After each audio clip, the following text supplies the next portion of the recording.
আমি শ্রদ্ধার সাথে স্মরণ করছি আমার অভিভাবক, আমার প্রিয় নেতা জনাব মাস্টার শফিকুল্লাহকে। আমি স্মরণ করছি আমার সিনিয়র সহকর্মী জনাব অ্যাডভোকেট আবুল কাশেমকে। এরকম যারাই এই জমিনে তিলে তিলে কষ্ট করে মানুষের কাছে ন্যায় এবং সত্যের দাওয়াত, ইনসাফ কায়েমের আওয়াজ পৌঁছে দিয়েছিলেন, আজকের এই জনসভা তাদের কষ্টের ফসল। আল্লাহ তাআলা তাদের সকলকে ক্ষমা করুন।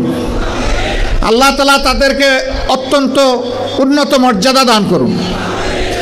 তাদের স্বপ্নের বাংলাদেশ গড়ার জন্য আমাদেরকে আল্লাহ শক্তি দান করুন। প্রিয় ভাইরা, 53টি বছর এক এক করে চলে গেল।